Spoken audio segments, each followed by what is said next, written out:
ಮಹಾರಾಷ್ಟ್ರದ ರಾಷ್ಟ್ರೀಯ ಹೆದ್ದಾರಿ ಮೂಲಕ ಇತರೆ ರಾಜ್ಯಗಳಿಗೆ ಅಡಿಕೆ ಸಾಗಿಸಲಾಗ್ತಾ ಇದ್ದು 50ಕ್ಕೂ ಹೆಚ್ಚು ಅಡಿಕೆ ಲಾರಿಗಳನ್ನು ಮಹಾರಾಷ್ಟ್ರದ ಎಫ್ಡಿಎ ಅಧಿಕಾರಿಗಳು ತಡೆ ಹಿಡಿದಿದ್ದು ಇದರಿಂದಾಗಿ ರಾಜ್ಯದಲ್ಲಿ ಅಡಿಕೆ ವ್ಯಾಪಾರವೇ ಸ್ಥಗಿತಗೊಳಿಸುವ ಪರಿಸ್ಥಿತಿ ನಿರ್ಮಾಣವಾಗಿದೆ ಎಂದು ಕರ್ನಾಟಕ ರಾಜ್ಯ ಅಡಿಕೆ ಸಹಕಾರ ಸಂಘಗಳ ಸಹಕಾರ ಮಹಾಮಂಡಳ ನಿಯಮಿತದ ಅಧ್ಯಕ್ಷ ಹಾಗೂ ಶಾಸಕ ಆರ್ ಜ್ಞಾನೇಂದ್ರ ಹೇಳಿದರು. ಇನ್ನು ಸುದ್ದಿಗೋಷ್ಠಿಯಲ್ಲಿ ಮಾತನಾಡಿದ ಅವರು, ಲಾರಿಗಳನ್ನು ತಡೆದಿರೋದನ್ನ ಮಹಾಮಂಡಳವು ಅತ್ಯಂತ ಗಂಭೀರವಾಗಿ ಪರಿಗಣಿಸಿದೆ. ಚೋಗರು ಮಿಶ್ರಿತ ಅಡಿಕೆಯನ್ನ ರಾಸಾಯನಿಕ ಮಿಶ್ರಿತ ಅಡಿಕೆ ಎಂದು ಹಾಗೂ ಅಡಿಕೆ ಸುಲಿಯುವ ಯಂತ್ರದಿಂದ ಸುಲಿದ ಅಡಿಕೆ ಗುಣಮಟ್ಟದಲ್ಲ, 2ನೇ ದರ್ಜೆಯ ಅಡಿಕೆ ಎಂದು ಪರಿಗಣಿಸಿ ಪರೀಕ್ಷೆಗಾಗಿ ವಿವಿಧ ಪ್ರಯೋಗಾಲಯದಲ್ಲಿ ಕಳಿಸಿರುವುದು ಅಸಮಂಜಸ ಕ್ರಮವಾಗಿದೆ ಎಂದರು. ಇನ್ನು ಈ ಕುರಿತು ರಾಜ್ಯದ ಪ್ರತಿನಿಧಿಗಳು ರಾಜ್ಯ ಮತ್ತು ಕೇಂದ್ರ ಸರ್ಕಾರದ ಹಾಗೂ ಮಹಾರಾಷ್ಟ್ರದ ಮುಖ್ಯಮಂತ್ರಿಗಳೊಂದಿಗೆ ಮಾತುಕತೆ ನಡೆಸಿದ್ದು, ಇದರ ಪರಿಣಾಮವಾಗಿ ರಾಷ್ಟ್ರೀಯ ಹೆದ್ದಾರಿಯಲ್ಲಿ ಕಾನೂನುಬದ್ಧವಾಗಿ ಸಾಗಾಣಿಕೆ ಆಗ್ತಿರುವ ಅಡಿಕೆ ಲಾರಿಗಳನ್ನು ಅನಗತ್ಯವಾಗಿ ತಡೆಯದಂತೆ ಹಾಗೂ ತಡೆ ಹಿಡಿದಿರುವ ಲಾರಿಗಳನ್ನ ಬೇಷರತ್ತಾಗಿ ಬಿಡುಗಡೆ ಮಾಡುವಂತೆ ಮಹಾಮಂಡಳವು ಮನವಿ ಮಾಡಿದೆ ಅಂತ ತಿಳಿಸಿದ್ರು.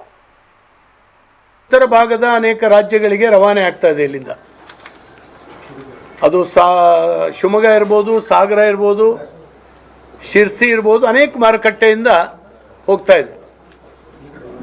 ಇತ್ತೀಚಿನ ದಿವಸದಲ್ಲಿ ಮಹಾರಾಷ್ಟ್ರದಲ್ಲಿ ನಮ್ಮ ಲಾರಿಗಳನ್ನು ಅಲ್ಲಿಯ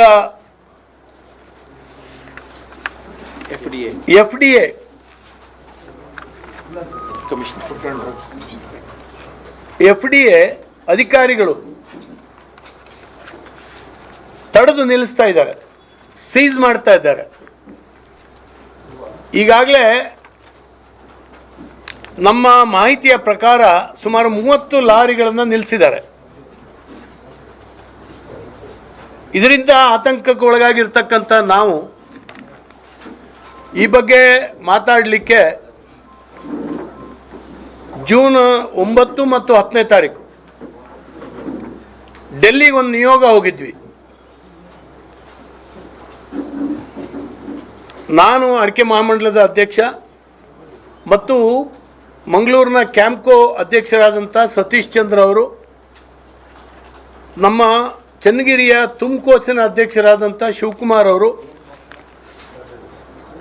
ಹಾಗೆಯೇ ತುಮಕೋಸಿನ MD ಅವರು, ಅಲ್ಲ ಕ್ಯಾಂಪ್ಕೋ ಸಂಸ್ಥೆಯ MD ಅವರು, ಇಷ್ಟು ಜನ ನಿಯೋಗ ಡೆಲ್ಲಿಗೆ ಹೋಗಿದ್ವಿ. ಅಲ್ಲಿ ನಮ್ಮೊಟ್ಟಿಗೆ ಶ್ರೀನಿವಾಸ್ ಪೂಜಾರ್ ನಮ್ಮ MP ಅವರು ಕೂಡ ಜಾಯಿನ್ ಆಗಿದ್ರು. ಅಲ್ಲಿ ಮಹಾರಾಷ್ಟ್ರದ ಮುಖ್ಯಮಂತ್ರಿಗಳ ಜೊತೆಯಲ್ಲಿ 10ನೇ ತಾರೀಕು ರಾತ್ರಿ ಭೇಟಿ ಮಾಡಿ ಇದನ್ನು ಹೇಳಿದ್ವಿ. ಅದು ಅವರು ಕನ್ವಿನ್ಸ್ ಆಗಿದ್ದಾರೆ ಮತ್ತು ಅದನ್ನು ಕ್ಲಿಯರ್ ಮಾಡ್ತೀನಿ ಅಂತ ಹೇಳಿದ್ದಾರೆ. ಅವರೊಬ್ಬ ಅಧಿಕಾರಿ ಏನೋ ತೊಂದರೆ ಆಗಿ ರಜೆಯಲ್ಲಿದ್ದರಿಂದ ಅವರು ನಿನ್ನೆ ಬಂದಿದ್ದಾರೆ. ಅದರ ಜೊತೆಗೆ 2ನೇ ಸಾರಿಗೆ ನಿನ್ನೆ ದಿನ ಬೆಳಿಗ್ಗೆ ನಮ್ಮ ಕೇಂದ್ರದ ಸಚಿವರಾಗಿರ್ತಕ್ಕಂಥ ಕರ್ನಾಟಕದ ಜೋಶಿಯವರು, ನಮ್ಮ ಪ್ರಹ್ಲಾದ್ ಜೋಶಿ ಅವರು ನಿನ್ನೆ ಮತ್ತೊಮ್ಮೆ ಮಹಾರಾಷ್ಟ್ರದ ಮುಖ್ಯಮಂತ್ರಿಯ ಜೊತೆ ಮಾತಾಡಿದ್ದಾರೆ. ಅದರಿಂದ ನಾನು ಈ ಸಂದರ್ಭದಲ್ಲಿ ಮಾನ್ಯ ರೈತ ಬಾಂಧವರಿಗೆ ಹೇಳ್ತಾ ಇದ್ದೀನಿ, ಪ್ಯಾನಿಕ್ಕಿಗೆ ಒಳಗಾಗಬಾರ್ದು. ನಿಮ್ಮ ಜೊತೆಯಲ್ಲಿ ಈ ಒಕ್ಕೂಟ ಇದೆ, ಕರ್ನಾಟಕ ರಾಜ್ಯ ಅಡಿಕೆ ಸಹಕಾರ ಸಂಘಗಳ ಸಹಕಾರ ಮಹಾಮಂಡಲ ಇದಿದೆ. ಇದನ್ನು ರಚನೆ ಮಾಡಿದ್ದೆ ಬೆಳೆಗಾರರು, ಖರೀದಿದಾರರು ಪರವಾಗಿ ಇವರ ಹಿತಾಸಕ್ತಿಯನ್ನು